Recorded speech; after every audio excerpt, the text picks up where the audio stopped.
Hello, hello, hello, everyone. Hey, I'm Dion Williams.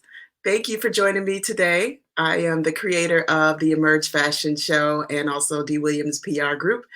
And thanks for joining tonight for Emerge Design Talk, which is an extension of the Emerge Fashion Show. Emerge Design Talk has been started during quarantine to provide some content while we are at home, and we've been focused on icons in the fashion industry. And today I have been a longtime fan of Karl Kani, and I am over the top excited that he's here with me. I'm going to bring him on. Absolutely. Hey, Karl Kani, how are you? Karl Kani in the house. Doing well. How's everything? Oh my God, I am so excited that you are here. Thank you. Thank you. I'm I glad am to be a here. long time fan of you and your brand. So thank you so much. Thank you. So let's get into it. I want to make sure that I mentioned before that my audience who could be, emerging designers and creatives in the industry need to know the history of the brand. So you were raised in Brooklyn, New York. Tell me about growing up in Brooklyn and how you started there. Yeah, well, basically, I was born in Costa Rica. My family's from Costa Rica and Panama. We migrated to the United States when I was 3 years old, and we moved straight from Costa Rica to Bed-Stuy, Brooklyn. My father was a very fashionable person, and he used to get his clothes made by a tailor.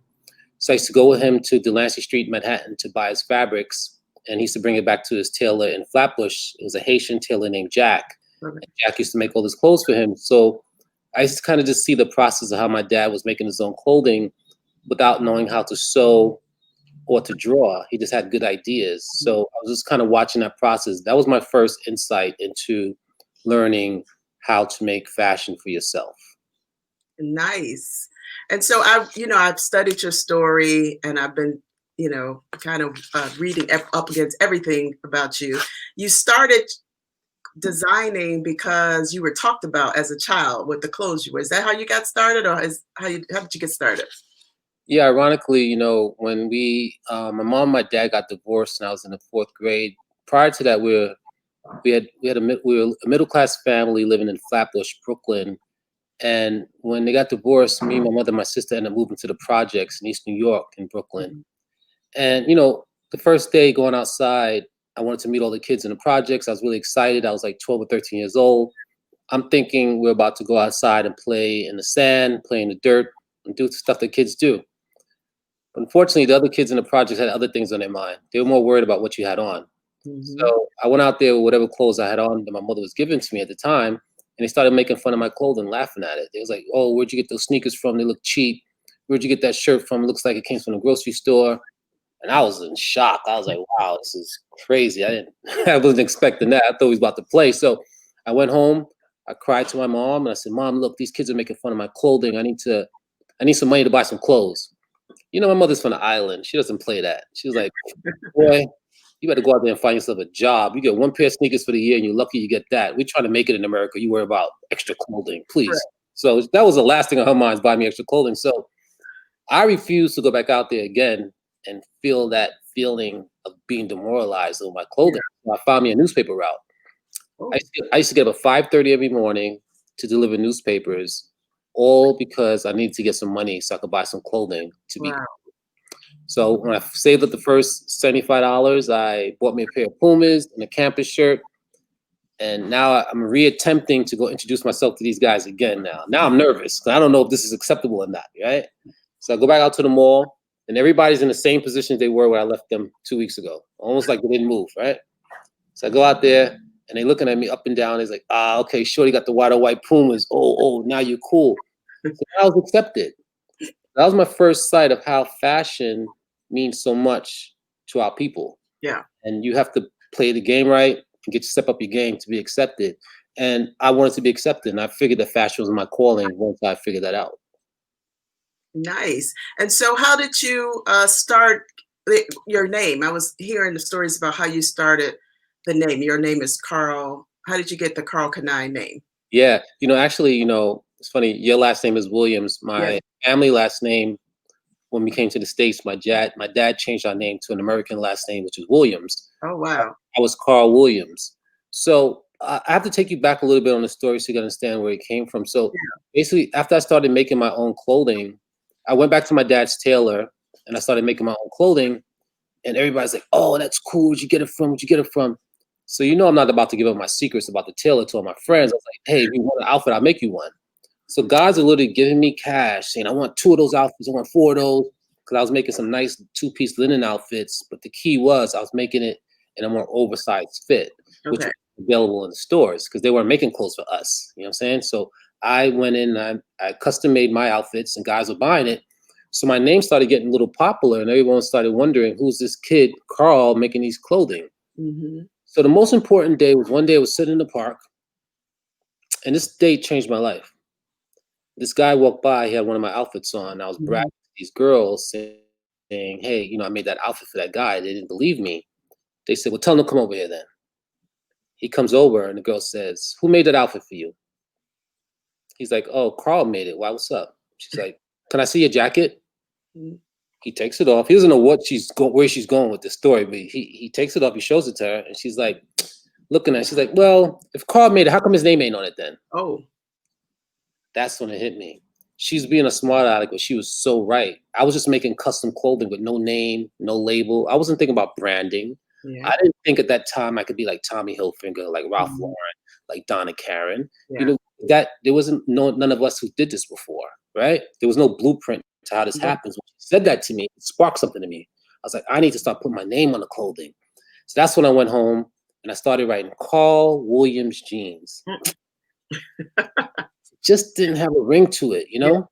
Yeah. Can I was a question I used to ask myself all the time. Like, can I do this? Mm. Can I be successful? Can I be a black person that comes from the inner city and build a clothing brand and put my name on it and change perspective of people, making them feel that you could buy Karl Kani the same way you could buy Ralph Lauren and Tommy Hilfiger and Calvin Klein? Right. I didn't know the answers to that. But coming from the inner city is one thing it taught me. We don't fear anything. So I went out there and I put my name on the clothing and put all the dice on the table and let it roll. And that's how I became successful, believing in myself. Very nice story. So during that time in New York, did you stay in New York at that time, or did you go to LA right after that? I stayed in New York for a while. We was hustling in New York, trying to make things happen. And back then it was during the crack epidemic in New York. So the streets were crazy in New York. A lot of people got locked up, shot, murdered. Seen friends and family getting strung out, and I just kind of felt I needed a change. In California, had the garment manufacturing set up. Yeah. I was young, and I just wanted to make a different stride for my life. So I moved to California and set up shop, opened up a store on Crenshaw Boulevard in South Central LA, and was game on since then. Wow. So when you went to LA, how was that? Was that a culture shock? Like, how was your business when you started? Did you think you were about to jump off at that time? Like, how did that go? Yeah, we thought we were about to jump off, but it didn't work out that way. Like we thought we could bring these New York fashions to LA, and the guys would be very receptive to it. But unfortunately, the street culture out here was into Dickies and khakis. They were not into this fashionable styles that we were doing. So we were struggling big time out here, and things weren't happening. And as a matter of fact, some entrepreneurs came into our store and robbed us at gunpoint and took Oh, everything that we had, our sewing machines, all our samples, and that was a big important part of my career because at that point we had a decision to make, either to go back to New York with our tails in between our legs or to stay yeah. out, figure out this mission. And we decided to stay in LA and figure out this mission, and thankfully we did because things started to work out. And that's what I tell people all the time. Sometimes success doesn't really come exactly when you want it, but you gotta have your foot in the game for things Yeah. to happen, and never ever give up on yourself or your goals or your dreams. And I'm living proof of that because if we would have went back, I don't know how things would have changed for us. But the fact that we stood here and stuck in the hole, that things started to turn around for us for sure. So how did things start turning around? Is that at the point where when you started to talk to Carl from Crosscoast, like how did you get mainstream, like really start moving your clothes? Yeah, so basically, we were hustling, and we were just hustling. We were just young. We was like 20 years old, but we were just on a mission, like Yeah. mission beyond. Like failure was not even no point of our vocabulary. It just wasn't going to happen. We are going to figure this thing out. We were starving, but our drive is what kept us going. And Cross Colors just happened to be having a fashion show one night at the Palladium in Hollywood. And my friends came to me and says, Carl, you should come to the show tonight. This company Cross Colors is having a fashion show. You should come out. Like, nah, I don't want to go. I'm good. I never used to go out. I always just stay in the apartment, focus on what to do. They actually begged me to come. I decided, let me just go. So when I got there, I seen Carl Jones there, and I just went right up to him. I didn't care. I just went up to him. I said, hey, man, I'm Karl Kani. I have my clothing line. He said, hey, I heard about your stuff. I seen your stuff. That's the first thing he said. I said, well, I want to know, how do I get my stuff in department stores? He says, well, we're in the middle of a fashion show right now, but if you want to come to my office tomorrow, we could talk. I remember Martin Luther King Day, 1991. I go to his office, downtown LA. And within the first 10 minutes, he says, I heard about your stuff. If you want some help, I can help you out. I wasn't expecting that. And my heart started jumping.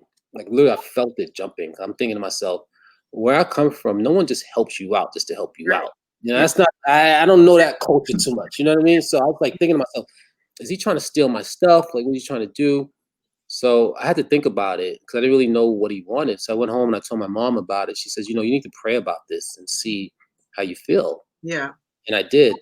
It took me 2 weeks to get back to him, and I did. And gladly we did. We became partners together, 2 Black-owned companies running the industry together. And the first year together, we did $89 million in sales. And I was 22 years old, just Karl Kani. So that just goes to show what happens when us as people stick together. And Carl Jones, he didn't have to do this. He didn't have to believe in me and give me this opportunity that we needed. And even his lawyer told him, don't do this deal with me. Wow. She was a Jewish lady. Her name was Kay Tucker. Said to him, Carl, why are you doing this? You don't need this. This is a headache. You bring it on somebody else competition. This makes no sense. Yeah. And that was the first time that I realized, because I was only about 21, 22 at the time. I always thought lawyers are always right. You could never tell a lawyer no. Yeah. When I seen a Black man tell a Jewish lady no, like, this is what, get this done. This is what I want. I was like, oh, okay. Now I see how this could work. So he had a vision. And he told me 3 years later why he did the deal with me. What did he say? He said that he saw something in me. He saw something in my eyes and my passion and everything that I've done with nothing. Mm-hmm. He knew eventually somebody else would pick me up. Yeah. He knew I'd much rather have you with me than be my competitor. He saw things before they happened. Mm-hmm. He knew, he just know, like, and I could tell too, if I meet a young person who's driven, I look at myself at that age. And the lesson to this is that no one wants to get on a train that's not moving. Right. You know what I mean? There's so many people sometimes they say, oh, I got this idea. I want to do this. Oh, I want to try to do this. There's a lot of people, I wanna. Yeah. How many people are actually doing? That's right. And a lot of people don't understand I wanna, because there's millions of people that I wanna. There's very few that do. Yeah. So my point is that my train was already moving. We already had a movement, and I wasn't looking for nothing from him. He saw my success. I wanted to be part of what I was doing. So that's why it panned out the way that it did. That's an amazing story. If people need to pick up from that, like, just go and do it. Don't worry about it. You cannot expect instant gratification for what you do if you're on a mission. If you're doing what you're doing, you're going to do it regardless, because this is what you are. This is what you're made up of. And if you expect instant gratification, sometimes it doesn't work out for you, because you're not going to get that all the time. That's right. So how did you start, like, really getting the name out? Is this when you start working with hip hop artists? Like, how did you start working? What made you think about hip hop artists? Because it was an urban brand. Is that how you started thinking about hip hop artists? Well, it was really simple, because hip hop is who we were. Hip hop was street life. That's what we knew. We grew up in the streets. That was the culture.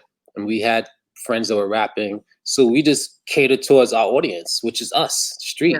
So when we turned on MTV, we saw rappers wearing other clothing brands. And we're like, they should be wearing my brand. Yeah. Like, okay, let's get in touch with them. Like, it wasn't rocket science. We just figured this out. You see something, you go out there and get it. They're wearing clothing. Why should I be wearing my clothing? And at that time, no other designer was giving away free clothing to artists. Matter of fact, a lot of top designers didn't even want artists in their clothing, because they felt like if artists wore their brand, it would deter them from the original customer base that they had. Yeah. So we embraced hip hop. We embraced the culture. Every hip hop artist was a fan. We was a fan of theirs. We wanted them part of the Kani family. And that's why our roster of artists is impeccable. No one else has a roster of us. Who else could tell you they got Biggie, Tupac, Aaliyah, Nas, Dr. Dre, Snoop, Eazy-E. You know, the list just goes on, the Migos, the list just goes on and on and on and on of people that's came through the House of Kani. And each situation was a big building block towards the success of the brand. Like now that I look back at it, how important and pivotal each relationship that we have with all these artists, especially like with an artist like Tupac, which has done no other clothing endorsements for any other brand. Yeah. So it's just, we've been blessed and focused, and I think it was about timing and being real that's made us who we are today. Your ads in the 90s back, you know, in the day, that was my time. So I was just out of college, and I think we're the same age. So Kani was everything to me. It was a high-end brand, everything. So I'm going to just name a couple of people, hip-hop artists that you work with. Quick story. I love your Tupac story. How did you get with Tupac? Tupac was very interesting, you know. So Tupac used to wear my clothing all the time, and I really wanted to meet him. I mean, you know, back then it was a little difficult to try to get in touch with people because there was no Facebook, there's no Twitter, there's no cell phone. You just find his numbers, hit him up. So you have to like get in touch with the record company, and they have to like find him. So it was but when there's a will, there's a way. So finally we set up a meeting with Tupac at the Hotel Nico in Beverly Hills, and I met him at his room, and I wanted to talk to him about doing a clothing campaign for me. But it was kind of an awkward moment with him when I met him. Because we were talking, but he never looked me in the face. He was typing a script to a movie, having an intelligent conversation with me. He never looked at me. So I was waiting for the right opportunity to ask him what I wanted to ask him, but he didn't give it to me because he didn't look at me. So I was like, okay. Room service came to the room and they knocked on the door. And so it was a slight interruption in our conversation. I was like, okay, I'm going to ask him now. So I said, Pac, how much would you charge me to do an ad? And he got really quiet. Felt like an hour. And I'm thinking to myself, man, I messed up. I shouldn't have asked him that. Damn. And he looks at me. He says, this is the first time he looks up at me now. He says, yo, man, you black. I don't charge my peoples for nothing. And I was like, that's what I was expecting. And he says, hold on. I want one thing. I was like, oh, boy, here we go. He says, yo, I want you to put Thug Life in some of the ads with me. I was like, that's it? He's like, that's it. And then the whole chemistry changed between us. Then he became, the other Tupac came out. He says, yo, I got this idea. I want to do an ad for you. I want to be on top of a basketball rim with no shirt on in Harlem.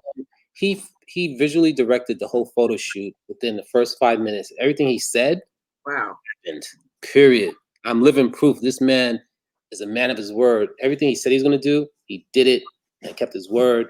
And I'm just honored to have met him and be part of his legacy. That's amazing. How was a quick story with Biggie? How was working with Biggie? Biggie was funny. So, you know, me and Biggie grew up in Brooklyn together, but I never met him in Brooklyn. Although we grew up like 15 minutes apart from each other, I didn't know him until he blew up. So one day I see Biggie at the Tunnel right before his album release, and this is the first time we met in person. And the first time we met, he's like, yo, man, what's up? I said, Biggie, so Karl Kani. He was kind of standoffish. You know, he's just trying to play that Brooklyn role. I was like, what's up, Biggie? Yo, we want free clothes, man. We want free clothes, man. He's like, come on, Big, I got you, man. He said, yo, man, you know what I did for you, right? You know what I did for you? I said, what'd you do? He said, I mentioned your name in one of my songs on my album. I said, get out of here. Then he rapped it in my ear, what he said, and then the album came out on One More Chance. On his original album, he mentioned wearing Karl Kani in the song. I thought that was really, really real. Because, you know, to think about it, these artists, they can mention any brand they want. They could talk about whatever they want. And the fact that they chose to talk about Karl Kani, another black man from the streets, that's everything right there. It's down in history right now. So that meant a lot for sure. How was a quick story with Aaliyah? How was Aaliyah? She was amazing. Now, she was different. We worked with her and her mom at the time. She came to us prior because she wanted to wear my sweatshirt on her album cover. So they asked us for permission to do it. So in Aaliyah's first album, Age Ain't Nothing But a Number, that's a Karl Kani sweatshirt that she has on, the black one, she has on the album cover. And we was like, absolutely, we'd love for you to wear it. So after that, we built a relationship. Then we designed her outfits for One in a Million album. We did a nice photo shoot, me and her in New York by the Brooklyn Bridge. And we have actually the World Trade Centers in the background, which is amazing. She's a special person, so genuine, and her ideas were amazing. she visually directed the outfit that we wanted to make for her, and she had style and class. And her style is so relevant even to this day. So again, that was another important artist that we worked with, and I'm so blessed that we had the chance to share some moments with her for sure. Your ads were like, we would wait to see what the new ad would be. They're iconic, like they're art now. So did you ever do anything with it today, or are you? I mean, those are iconic ads. It's funny you mentioned that. We were planning on going on an art exhibit tour, Yes. releasing all these ads, this year. Obviously, times have changed somewhat. So we have all of the artwork done. We're supposed to launch at the Andy Warhol studio inside the Beverly Center, which we're waiting for it to open up again. And hopefully we'll get something done by holiday this year. But we want to take this on the road. We want to take these iconic campaigns on the road and show people what the classic 90s is about. Show people how the culture was, and show people what happens when, us as a people stick together and build something that's going to be last the test of times. I mean, we just celebrated our 30th anniversary last year, and we still got a long way to go. We got a lot of work to do and a lot of brand building to accomplish as well. Yes, I can't wait till this COVID is over. I will be at the whatever the show is. Absolutely. So you've had some highs, like when you were at the height in the '90s, at the height of your success with the brand. You had some highs and some lows. Can you tell some people about what was the good things about the highs, like some of your memorable moments about the highs of your career in the '90s? Yeah, I think we just like to dominate, to accomplish goals, and to keep pushing the culture forward. We had an all black staff back then. We were all young, under 30. We had a strong team. Most of the people that we hired was not from the garment industry because there wasn't a lot of us in the garment industry. Yeah. We hired smart people and made them adjust to the garment industry. So it felt good to see us as a people growing together. And I think that's what means most to me more than anything else, is the vibe and energy that we've had as a company. And so a lot of people that we work with went off to work for other streetwear companies because they all wanted my employees, because they wanted to know, what is this guy? What kind of magic is he cooking over there? So the only way to get it is get some employees over there, which is cool. These things happen as business. So I think the accomplishments of seeing us as a people grow together was the biggest high that I had as a self and as a person, and seeing the brand go from an idea that a kid from Brooklyn had, and shows you the power of manifestation. It shows you the power of belief, because who would ever thought that streetwear started with an idea from a kid from Brooklyn? Yeah. And I say this to people all the time. Like, people say, okay, why do you call yourself the originator? Who are you to say you originate streetwear? And I would just tell you, because a fact is a fact. That's And right. if I saw Karl Kani, I'll ask anybody, then who? Then I would say to them, if it ain't me, tell me who. And if they say somebody else, I would say, okay, if this brand was original streetwear, obviously they must have been pretty popular, right? In the 90s, correct? If they originated, right? Right. And would probably say yeah to that, I'd assume. Then I would say, okay, give me all the top icons of the campaigns for this person that was so hot in the 90s then. Show me that. They won't do it. They can't do it because it's not reality. Right. And so I think sometimes when you're young and energetic, people don't think you could achieve success on the level that we want. But we understand that, and that's why we got to keep pushing forward. And we got so much more work to do, and a long way to go. So we accept the challenge. And some of your lows, like when the height is always, you have to come down. Like what was some of the lows in the career or the business side that people can learn from? Yeah, I mean, the lows, when it gets low, it gets really low. Mhm. And when you're focused on something and you have a no give up attitude, you got to take everything that goes along with that, and you got to take the stress and the energy that goes along with that. Because there's plenty of times we could have quit. There's plenty of times we could have sold out. But this is my brand. This is my name. I can't. I mean, I guess I can, but I'm not going to change tomorrow and be like, oh well, Karl Kani didn't work, but today I'm Emerge Jeans, or I'm Symphony Jeans, or whatever it is. Any names, multiple people do that. They give up on one thing and start another. But we're just not part of that. So on our bad times, I mean, things are really bad. There's times when we went low. We spent too much money. Yeah. Business didn't do good. There was times in the 2000s when people turned their eyes on streetwear. It just wasn't popular anymore. It just wasn't popular here in the States. So we had to find another avenue for our business. So that's why we set up shop overseas. We're now in 25 foreign countries. We have 10 stores in Japan.